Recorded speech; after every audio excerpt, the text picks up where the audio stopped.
नमस्कार मित्रांनो, "तू रे माझा मितवा" मालिकेच्या आजच्या भागामध्ये आता ईश्वरीला राकेशचं अर्धसत्य समजलेलं असतं. त्यामुळे आता ईश्वरीला तो विचारतो की "काय? इंदोरी जिलेबी माझं येणं आवडलेलं दिसत नाही आहे." त्यावेळेला ती आता त्याच्या जोरात कानाखाली वाजवते आणि मग तो तिथेच गप्प उभा असतो आणि ईश्वरीकडे अगदी निर्लज्जसारखा तो तिथेच बघत असतो. ईश्वरीला त्याने फसवल्यामुळे खूप जास्त राग आलेला असतो. कारण इतकी मोठी फसवणूक झाल्याने तिच्या पायाखालची जमीनच हादरलेली असते. आणि त्याच वेळेला मग आता मूर्ख राकेश हा तिच्या जिथे गालावर तिने मारलं आहे त्या ठिकाणी हात ठेवतो आणि त्याचीच पापी घेण्याचा प्रयत्न करत असतो. हे सगळं करत असताना आता ईश्वरी ही खूपच चिडते आणि तो म्हणतो की "माझी इंदोरी जिलेबी, तुझा हा प्रेमाचा पहिला स्पर्श" असं म्हटल्यावर आता ईश्वरी आणखीनच तापते आणि म्हणते की "सैतान, सैतान आहेस तू. माणसाच्या रूपामध्ये हैवान आलायस तू. तुला इतकं चांगलं समजत होते, परंतु तू अगदी सैतान निघालायस, अगदी नीच माणूस निघालायस." असं म्हणून ती त्याच्यावर ओरडत असते. आणि नंतर तरीही तो तिच्याकडे बघून हसतच असतो. ती म्हणते की "काय केलंस हे सगळं? तुला कळत नाही आहे का? अरे, तू साधा, भोळा, चांगला माणूस आहेस, मेहनती आहेस, लोकांची सेवा करतोस, म्हणूनच माझ्या आईवडिलांनी तुझ्याशी माझं लग्न ठरवलं होतं रे. परंतु त्यांना काय माहिती की तू इतका नराधम असशील ते? आणि इतकं सगळं करून का असं वागलास? कशासाठी केलंस हे सगळं? अरे, अगोदर अंजलीताईंना फसवलंस, आता मला फसवायला निघाला होतास. काय माहिती अशा आणखी किती मुलींना फसवलं असशील तू." तेव्हा मग तो म्हणतो की बऱ्याच मुलींना फसवले मी, इंदोरी जिलेबी. पण काय आहे ना, मेरी इंदोरी जिलेबी की बात ही कुछ अलग है ईश्वरी जी." असं म्हणून तो तिच्याकडे बघत असतो. त्यावेळेला मग आता इथे ईश्वरी म्हणते की का केलं हे सगळं तू? का फसवलं सगळ्यांना? आणि माझे आई-बाबा तुला किती चांगलं म्हणत होते. सगळं तुला अगदी म्हणजेच राकेशजी खूप चांगले आहेत.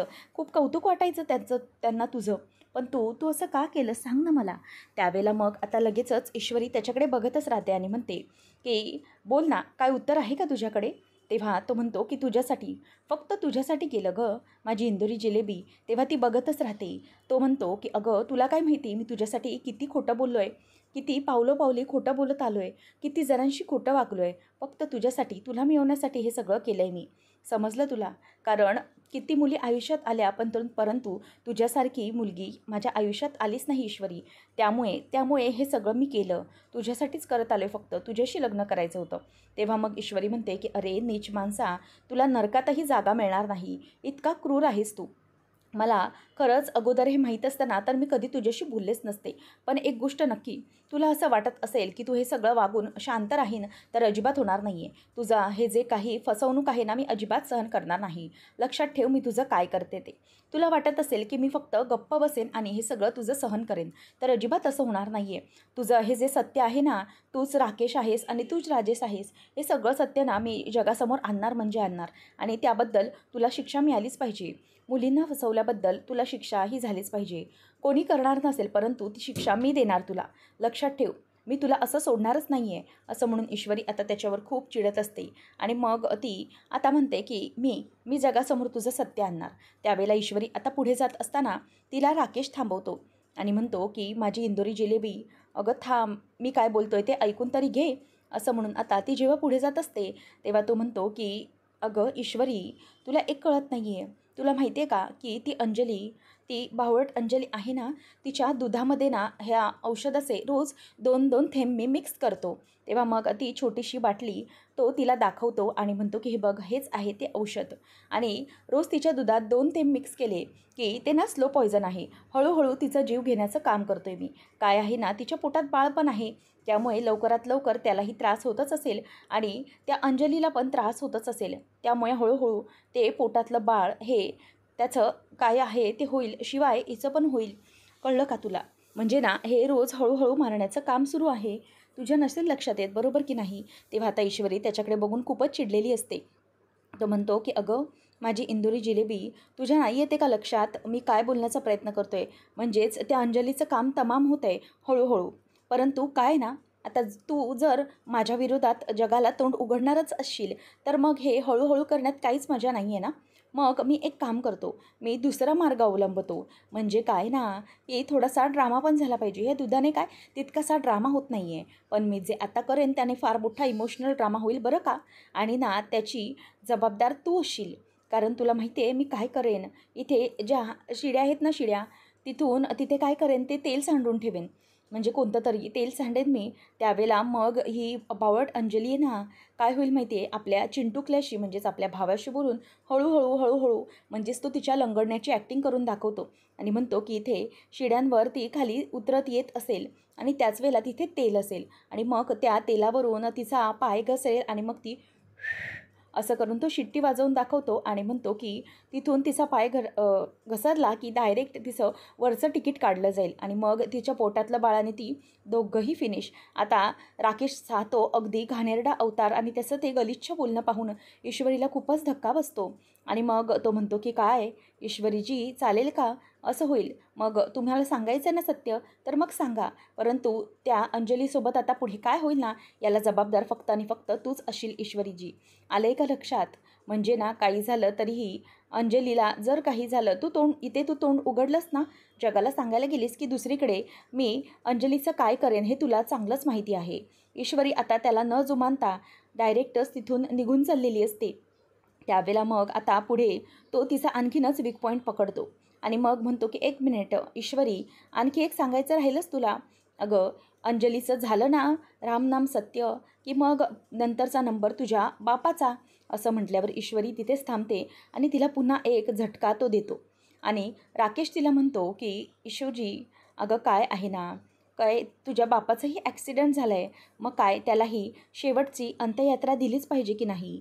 मग ईश्वरी तिथेच थांबते आणि त्याच्याकडे बघते. तेव्हा मग पुढे तो म्हणतो की त्याचं काय ना, तुझा बाप ना तिथे व्हीलचेअरवर बसून बसून कंटाळला असेल, बरोबर की नाही. मग आपण एक काम करूया, आपण त्यालाही अगदी शेवटचं टाटा बाय बाय करूया आणि काय ना इशू बेटा, आपण तुझ्या बाबांना पण मुक्ती मिळवून देऊ बरं का, अगदी व्हीलचेअरपासून कायमची मुक्ती आणि त्यांनाही डायरेक्ट आपण वर ढगात पाठवून देऊया. असं म्हटल्यावर ईश्वरी घाबरते आणि त्याच्याकडे बघतच बसते. तो म्हणतो की काय कसं वाटलं मग माझं प्लॅनिंग? एकीकडे अंजली आणि दुसरीकडे तुझा बाप म्हणजे तुझा म्हाताराही आता जगून काय करणार आहे, बरोबर की नाही. तुझ्या म्हाताऱ्याला पण मारलंच पाहिजे. तसंही तू तर तोंड उघडणारच आहेस माझ्या विरोधात, मग काय करणार मी. तुझ्या बापाला मारलं तर मग काय सगळं संपून गेलं ना. तसंही तो कंटाळाच आहे त्याच्या जीवनाला आणि काय कधी बरा होईल काय काहीच सांगता येणार नाही. म्हणून ईश्वरी, तुला वाटत असेल की तू माझ्या विरोधात तोंड उघडशील, मी काही करणार नाही, असं अजिबात होणार नाही. अगं तू तिकडे तोंड उघडलंस की इथे 2 माणसं मारली जातील. बघ 2 माणसांचे आयुष्य हे तुझ्या हातामध्ये आहेत. काय करायचं आहे हे तू ठरव ईश्वरी. असं म्हणून आता तो तिला उठवण्याचा म्हणजेच सगळं सांगण्याचा प्रयत्न करत असतो. ईश्वरीला तो सांगतो की काय मग कसं वाटलं तुझं प्लॅनिंग, माझं प्लॅनिंग. तेव्हा ईश्वरी आता खूप घाबरलेली असते. बाबांना तो मारून टाकणार म्हणून तिला भीती वाटत असते. त्याच वेळेला मग ती खूप घाबरलेली असताना तो म्हणतो की काय गो किती माझं कोकरू ते घाबरलं. अगं माझं ईश्वरी कोकरू किती ते घाबरायचं. बघ घाबरलीस ना, बघ लक्षात ठेव आता माझा अवतार काय आहे ते. तू तिथे काही करशील तरी तुला वाटत असेल की मी काहीच करू शकत नाही, तर असं अजिबातच नाही आहे ईश्वरी. अगं इकडे तू तोंड उघडलंस ना की तिकडे तुझी 2 माणसं गेलीच म्हणून समज. म्हणूनच तुला आता विचार करावा लागेल तुला काय करायचं आहे ते. कारण काय ना, किती काही झालं तरीही तुझ्यासारखी इंदोरी जिलेबी मी अजिबातच गमावू शकत नाही. तुझ्यासाठी मी वाटेल ते करायला तयार झालो आहे. आले का तुझ्या लक्षात? नाही ना तोंड उघडणार आता? आता नाही उघडणार तू. तुझं तोंड उघडणं कॅन्सल, असं तो बोलून दाखवतो. त्यावेळेला मग ईश्वरीला तो म्हणतो की बरं ठीक आहे, आता ते सगळं जाऊ दे. तुझ्यासाठी या घरात आलो आहे ना गं मी, माझी इंदोरी जिलेबी. मग चल आपलं लग्नाचा पहिला हनीमून होऊनच जाऊन दे. असं म्हणून आता तो तिच्या जवळ यायचा प्रयत्न करतो आणि ईश्वरी खूप घाबरते. ती त्याला बाजूला अशी ढकलून देते आणि नंतर तिथून पळून जाते. तेव्हा मग तो तिच्या स्पर्शाने तिथे स्पर्श झालेला असतो छातीला, तिथे हात लावतो आणि म्हणतो की माझी इंदोरी जिलेबी, तुला असं सहजासहजी तर मी सोडणारच नाही आहे. लक्षात ठेव किती काय झालं तरीही मी तुझ्यासाठी या घरात आलो आहे गं. म्हणजे माझं सत्य जगासमोर मी तुझ्यासाठी आणण्याची रिस्क घ्यायला तयार झालो आहे, तर मग त्याच्यासाठी मला काहीतरी केलंच पाहिजे. एक ना एक दिवस माझी इंदोरी जिलेबी ही माझी होणारच, लक्षात ठेव. कारण किती काही झालं तरीही तू माझ्याशिवाय कोणाचीच होऊ शकणार नाही, कोणाशीच नाही किंवा मी तुला होऊनही देणार नाही, असं आता तो मनातच बोलत असतो. नंतर मग इथे आता ईश्वरी ही तिच्या रूममध्ये रडत बसलेली असते. अर्णवला जाग येते आणि म्हणूनच अर्णव हा समोर बघतो तर तिथे ईश्वरी असते. आता ईश्वरीला पाहिल्यावर तो बघतो की पटकन उठून बसतो. मिस इंदोर, तेव्हा ईश्वरी रडत असते आणि एका ठिकाणी उभी असून पुन्हा एकदा ती घाबरलेली असते, कारण राकेशने तिला खूप धमकी दिलेली असते. तेव्हा मग अर्णव उठतो आणि म्हणतो की मिस इंदोर, काय झालं आहे, तू ही अशी उभी? तेव्हा मग आता तो पटकन उठतो, जरासं केस वगैरे व्यवस्थित करतो आणि तिच्याकडे येऊन उभा राहतो आणि म्हणतो की मिस इंदोर, काय झालं आहे? तेव्हा आता ती खूप घाबरलेली असते. तो म्हणतो की आय नो मिस इंदोर, जे काल काही घडलं आहे ना, त्यामुळे तुला खूप मोठा धक्का बसला आहे. ईश्वरी आता खूप रडत असते. तेव्हा मग तिला अर्णव म्हणत असतो की हे बघ, तू जे काही घडलं आहे ना, त्या बाबतीत त्रास होणं हे स्वाभाविक आहे. मिस इंदोर असं म्हटल्यावर आता ईश्वरी आणखीनच रडायला लागते आणि तिला तिचं रडणंच आवरत नसतं. तेव्हा तो म्हणतो की मिस इंदोर, आय नो तुझ्या मनाची आता काय अवस्था आहे ना, ते मी अगदी व्यवस्थितपणे समजून घेऊ शकतो. कारण तू हे जे काही करतेस ना, त्यामुळे तुला किती त्रास झाला असेल ह्याची कल्पना मला येते. आणि तू काल जी चक्कर येऊन पडलीस ना, त्यामुळे तुला मोठा शॉक लागला होता, हेही सगळ्यांच्या लक्षात आलं आहे. परंतु मिस इंदोर, प्लीज तू नको काळजी करूस. मी आहे ना, मी आहे कायम तुझ्यासोबत. मी तुला काहीही होऊ देणार नाही. त्यावेळेला मग तो म्हणतो की मला माहिती आहे तेव्हा काय फील होतं जेव्हा असा धक्का बसतो. जेव्हा मलाही सुरुवातीला समजलं होतं ना, तेव्हा मलाही असाच शॉक लागला होता. परंतु मी स्वतःला सावरलं ताईसाठी. तेव्हा ईश्वरी त्याच्याकडे बघतच राहते आणि तो म्हणतो की हे बघ मिस इंदोर, तुला भीती वाटत असेल की तो राकेश काहीतरी करेल, परंतु नको काळजी करूस, अजिबात नको काळजी करूस. मी आहे ना, मी तुला काहीही होऊ देणार नाही आणि त्या राकेशपासून कायमचं मी तुझं रक्षण करीन. नको काळजी करूस, तो काही करू शकणार नाही तुला. जोपर्यंत माझ्याजवळ आहेस तू, तोपर्यंत तुला मी काहीही होऊ देणार नाही आहे. असं आता ईश्वरीला तो बोलून दाखवतो आणि ईश्वरी खूप रडत असते. खरं तर ईश्वरी मनातच विचार करते की अर्णव सर, तुम्हाला काय सांगू मी? मला खरंच कळत नाही आहे. त्या राकेशने मला काल कोणत्या कोणत्या धमक्या दिल्या, या काय सांगणार आहे मी तुम्हाला? तेव्हा तिला आठवतं की कशाप्रकारे तो धमकी देत होता.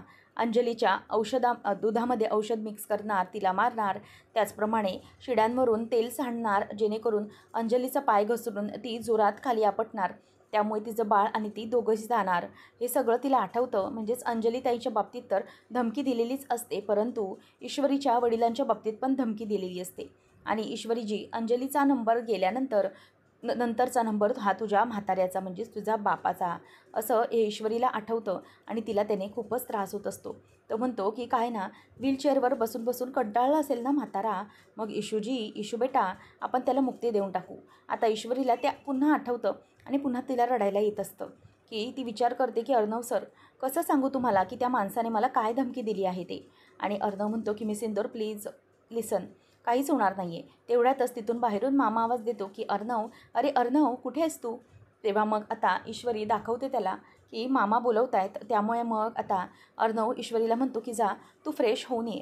आणि ईश्वरी आतमध्ये वॉशरूममध्ये निघून जाते. आता अर्णव दरवाजा उघडायला जातो आणि त्याच वेळेला दरवाजा उघडत असताना मामा त्याला विचारतो की काय रे अर्णव, ईश्वरी कुठे? तेव्हा मग ती ठीक आहे ना? तेव्हा मामाला तो सांगतो की हो, ती ठीक आहे, ती फ्रेश होण्यासाठी आतमध्ये निघून गेली आहे. म्हणजे तिला खूप मोठा धक्का बसला आहे खरं तर, परंतु आता सावरते त्यातून सगळ्यातून. मी आहे, डोंट वरी मामा, मी घेईन तिची काळजी. तेव्हा मग आता लगेचच पुढे अर्णवला तो म्हणतो की हो, तू आहेसच रे, त्याबद्दल काही चिंता नाही आहे. तेव्हा मग आता मामा म्हणतो की तो राकेश, तेव्हा मग राकेश हा आता काय करणार आहे काय माहिती. तेव्हा अर्णव म्हणतो की असेल, त्याच्या खोलीतच असेल, बरोबर की नाही? तेव्हा मग लगेचच मामा म्हणतो की हो आहे, त्याच्या खोलीतच आहे. मुद्दामच बायकोची काळजी असल्याचं नाटक करत दाखवत असणार आहे, फिरणार आहे, बाकी काय जमतं त्याला. मग आता काय करायचं रे अर्णव, असं मामा विचारतो. तेव्हा अर्णव म्हणतो की आपल्याला आता एकच गोष्ट करायला हवी, ते म्हणजे की त्या माणसाला आपण कशाप्रकारे हँडल करायचं हे आपण ठरवायचं आहे. मामा तू एक काम कर, तू ना अंजलीताईची काळजी घे आणि त्या घरजावयाची कशी काळजी घ्यायची, खातिरदारी कशी करायची ना, ते सगळं मी बघतो.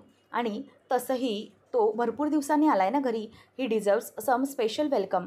मामा म्हणतो की तू काय करणार आहेस? त्यावेळेला अर्णव हा आता त्याच्या रूममध्ये येतो, म्हणजेच अंजलीच्या रूममध्ये.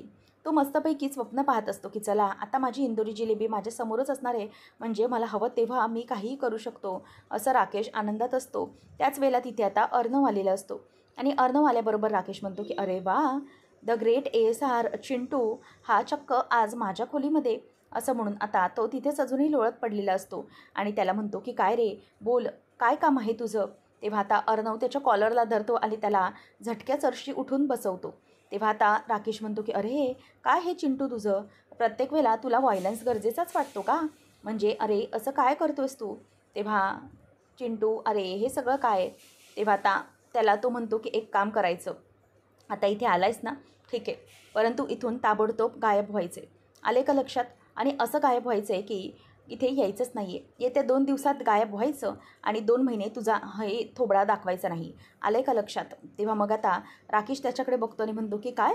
चिंटूकल्या ऑर्डर सोडतोय मला? द ग्रेट चिंटू मला राकेशला ऑर्डर सोडणार आहे? 2 महिने गायब व्हायचे. नाही नाही रे चिंटू, असं कसं जमेल? अरे तू मला माझ्या घरापासून आणि माझ्या कुटुंबापासूनच कसं लांब करतोयस रे? म्हणजे हे कसं जमेल कसं? तेव्हा अर्णव आता त्याला म्हणतो की हे बघ, हे घे. तेव्हा आता तो त्याच्या अंगावर तो चेक टाकतो. मग राकेश म्हणतो की काय रे हे? तेव्हा अर्णव म्हणतो की हे बघ, हा ब्लँक चेक आहे. पैशासाठीच करतोस ना हे सगळं? मग हे घे, हा चेक घे आणि याच्यावर तुला हवी ती रक्कम टाकून घे आणि ही रक्कम घ्यायची आणि गपगुमान इथून कायमचं निघून जायचं. ही रक्कम घ्यायची आणि गपचूप गायब व्हायचं इथून. अजिबात इथे कोणालाही तोंड दाखवायचं नाही. पैशासाठी करतोस हे सगळं, मग हे घे. फायनल तुझा मुद्दाच मिटवून टाकला. तेव्हा मग राकेश खुश होतो आणि म्हणतो की अरे वा, म्हणजे चिंटूकल्या, अरे बरोबर मुद्द्याचं बोललास की रे. म्हणजे इतके दिवस याच्यासाठीच तर मी हे सगळं करत होतो. म्हणजे हा मुद्द्याचा विषय आहे. अगदी खोल मुद्द्यावर हात घातलास तू. बरोबर बोललास. काय ना, पैशाची तर गरज आहेच रे. पण आता असं म्हणून आता तो अर्णवला तिथेच थांबवतो. 1 मिनिट थांब. आणि तो जो ब्लँक चेक अर्णवने दिलेला असतो, तो चेक आता त्याच्या डोळ्यादेखतच तो फाडायला सुरुवात करतो. आणि ते चेक फाडत असताना अर्णव त्याच्याकडे बघतच राहतो. आणि त्याला मग आता लगेचच राकेश बघतच म्हणतो की चिंटूकल्या, तुला काय वाटलं रे की मी हे सगळं सहजासहजी एक्सेप्ट करेन? आता तो चेक फाडून टाकतो. त्याचे भरपूर तुकडे करून हातात धरून तो फुंकर अर्णवच्या तोंडावरच मारून टाकतो आणि म्हणतो की हे बघ, तू आता तुला वाटत असेल की मी हे पैशासाठी करतोय, पण आता ना इथे प्रश्न माझ्या इगोचा आहे. माझ्या इगोला ठेच पोचवली आहेस तू. तुला लक्षात येतं आहे का? माझ्या हातातोंडाशी आलेला घास तू माझ्या हातातून निसटून घेऊन गेलायस. आणि तुला असं वाटत असेल की मी या पैशाने ऐकेन आणि तुझ्या आयुष्यातून आणि तुझ्या त्या भावळट बहिणीच्या आयुष्यातून कायमचा निघून जाईल, तर असं अजिबातच होणार नाही आहे. तेव्हा मग तो म्हणतो की निघून जायचं आणि इथे कोणाचं तोंडही बघायला यायचं नाही. तेव्हा तो म्हणतो की तुला काय वाटतंय की तू त्या मिस इंदोरची किंमत केली असतीस, परंतु दुसऱ्या मुलीची. मिस इंदोरची किंमत करण्यासारखी नाहीच आहे रे ती. कारण ती काय आहे ना हे मला चांगलंच माहीत आहे. त्यामुळे कितीही काय झालं ना तरीही त्या मिस इंदोरला मी अजिबातच मागे सोडणार नाही. पैशासाठी मिस इंदोर बनलेलीच नाही आहे. ती काहीतरी वेगळीच आहे. आणि किती काही झालं ना तरीही त्या मिस इंदोरचा पिछा मी अजिबात सोडू शकणार नाही आहे. तुला वाटलं असेल की मी सोडून जाईन, परंतु अजिबात नाही. जरीही लग्न केलेलं असलंच ना तरी तिच्याबरोबर तिचा पाठलाग मी अजिबात सोडणार नाही आहे. लक्षात ठेव चिंटू, तिला मी काहीही करू शकतो, अगदी काहीही. तेव्हा अर्णव खूप चिडलेला असतो आणि तो त्याची कॉलर धरतो आणि म्हणतो की ए राकेश, तोंड बंद करायचं. माझ्या ईश्वरीच्या विरोधात काहीच बोलायचं नाही. तेव्हा तो म्हणतो की का रे, राग आला ना? तसंच मलाही वाटतं. आणि इतर दुसरी मुलगीसाठी मी पैशासाठी मॅनेज झालो असतो, परंतु चिंटू तिच्यासाठी नाही, अजिबात नाही. तेव्हा मग आता तेवढ्यातच ताईचा बाहेरून आवाज येतो, चिंटू ए चिंटू. तेव्हा लगेच राकेश म्हणतो की बघितलं, झालं, आवाज दिला लगेच. काय ना, म्हणजे जरा कुठे मारामारी सुरू व्हायला होते, जरा कुठे व्हायलन्स येतं तर कोणीतरी मध्ये येतंच. मजा नाही राहत बुवा मग. असं म्हणून तो आता त्याच्याकडे बघतो आणि म्हणतो की जा जा, तुझी लाडकी ताई तुला बोलवतीये. अर्णव जायला निघतो तेव्हा राकेश त्याला आवाज देतो की चिंटू ए चिंटू, काय झालं? गेलास का तू? काय चिंटू तू पण, no fighting, only going, Chintu is going, असं म्हणून आता तो हसत असतो. तर इथे अनिताताईला अंजली सांगत असते की अनिताताई, आज फक्त तुम्ही पोळ्या बनवा, बाकीचं स्वयंपाक आणि नाश्ता सगळं मी बघते. वल्लरी म्हणते की वा, जावई बापू आलेत म्हणून आमची अंजली खूपच खुश आहे. अंजली म्हणते की हो, अगदी बरोबर, आज आहे ना बऱ्याच दिवसानंतर ते घरचं खाणार आहेत ना गं, म्हणून सगळं त्यांच्या आवडीचं बनवते. कसं आहे ना, किती दिवसानंतर आलेत घरी. तेव्हा वल्लरी म्हणते की हो, अगदी तुझ्या मनासारखं सगळं सगळं कर बरं, परंतु स्वतःची तब्येत जपून. आलं का लक्षात? तेव्हा मग अंजली म्हणते की हो. तितक्यातच ईश्वरी येते. मग ईश्वरी आल्याबरोबर अंजली म्हणते की ये गं ये ईश्वरी, ये नाश्ता करून घे. काय ना, आज सगळं सगळं अगदी स्पेशल असणार आहे बरं का. आज हे आलेत ना म्हणून सगळा स्पेशल मेनू असणार आहे. नाश्त्यापासून ते अगदी जेवणापर्यंत सगळं मेनूची जबाबदारी मी घेतली आहे. त्यामुळे आज तू फक्त एन्जॉय करायचंस. तेव्हा बरेच दिवसानंतर आलेत ना गं, त्यामुळे ना मला खरंच खूप आनंद झाला आहे. मी काय सांगू तुला, असं मुद्दामच अंजली तिला बोलून दाखवत असते. म्हणजेच तिला त्याचा खूप आनंदच झालेला असतो. परंतु ईश्वरी गप्प बसलेली असते. तिला माहीत असतं की तो नराधम कसा आहे. त्यानंतर मग अंजली म्हणते की ईश्वरी, अगं तुला माहिती आहे का, हे किती चांगले आहेत. खरंच खूप साधा आणि सरळ माणूस आहे गं. त्याच्यासाठीच मी हे सगळं करते आणि इतकी माझी तर इतकी काळजी करतात ना, मला नुसते जीवापलीकडे जपत असतात ते. असं म्हणून आता इथे ईश्वरीला आठवतं, की कशाप्रकारे राकेश नराधम आहे आणि तो कशाप्रकारे अंजलीला धमकी देत होता. परंतु हे सगळं होत असताना ईश्वरीला त्या सगळ्या धमक्यांची आठवण येते आणि त्यामुळे तिला खूपच आता धक्का बसलेला असतो. त्याच वेळेला आता ईश्वरीला तो सांगत असतो, की तिला औषध घालून मारणार, त्यानंतर तिच्या दुधात मी औषध मिक्स करणार आणि शिड्यांवरून पाडणार. हे सगळं आता तिला आठवतं आणि तिला त्रास होत असतो. अंजली म्हणते, की ईश्वरी, अगं हो, मला तर लक्षातच नाही. काल तुझी आणि यांची भेटच झाली नाही ना गं. हरकत नाही, आता येतील तेव्हा भेट त्यांच्याशी. मला माहिती आहे की तुला ते नक्कीच आवडतील. अगदी स्वभाव खूप चांगला आहे गं, म्हणजेच ना समाजसेवेचा. दुसऱ्यांना कायम मदतच करायची आणि प्रत्येक वेळेला दुसऱ्यांना संकटात साथ द्यायची, हाच त्यांचा स्वभाव आहे. आणि आय एम शुअर तुझं आणि त्यांचं पण चांगलंच जमेल, असं आता इथे ती बोलून दाखवत असते. आणि त्याचमुळे इथे आता ईश्वरीलाही धक्का बसलेला असतो. पुढच्या भागामध्ये आपल्याला पाहायला मिळतं, की इथे आता ईश्वरी म्हणत असते, की काही झालं तरीही अर्णव सर त्या राकेशला असं सोडायचं नाही आहे. त्या राकेशचा खरा चेहरा हा जगासमोर आलाच पाहिजे. त्याचप्रमाणे त्या राकेशला आता कठोरातली कठोर शिक्षा व्हायलाच पाहिजे, असं आता तो बोलत असतो. ती बोलत असते. त्याच वेळेला मग अर्णव म्हणतो, की अजिबात काळजी करू नकोस मिस इंदोर. काही झालं तरीही त्या राकेशला सोडायचं नाहीच आहे. त्याला शिक्षा ही करायचीच आहे आणि केलीच पाहिजे. आणि तो आता असा आपल्या तावडीतून सुटणार नाही आहे, असं अर्णव पण ईश्वरीला आता वचन देऊन टाकतो. त्यानंतर आता अर्णवने वचन दिल्यामुळे ईश्वरीला अगदी हलकं वाटत असतं. त्यानंतर इथे आता ईश्वरी आणि अर्णव हे दोघंजणही आरतीसाठी आलेले असतात. तेव्हा ताई म्हणत असते, की अर्णव बायको म्हणजे श्रीशक्ती असते आणि आता सण पण स्त्रीशक्तीचाच आहे, त्यामुळे जोडीने आरती करायची आहे. असं म्हटल्यावरती आता अर्णव म्हणतो, की हो ताई, स्त्रीशक्तीमध्ये खूप जास्त ताकद असते आणि मिस इंदोर, तू पण स्त्रीशक्ती आहेस, त्यामुळे तू हवं ते करू शकतेस. तुला हवं ते साध्य करू शकतेस तू. कोणालाही न घाबरता तुझ्यामधल्या स्त्रीशक्तीला जागृत कर आणि प्रत्येक संकटाशी येणाऱ्या प्रत्येक संकटावर तू मात करू शकतेस मिस इंदोर. असा आता विश्वास तो ईश्वरीला देतो आणि ती त्याच्याकडे बघतच राहते. आणि मग ईश्वरी ही आता देवीची आरती करत असताना देवीला हात जोडते आणि म्हणते, की देवी, वाईटाचा विनाश कर, एवढंच काही ते मागणं आहे तुझ्याजवळ. म्हणजेच ती राकेशच्या बाबतीत बोलत असते. अशाच मालिकांचे अपडेट्स जाणून घेण्यासाठी आजच आपल्या चॅनलला सबस्क्राईब नक्कीच करा. धन्यवाद.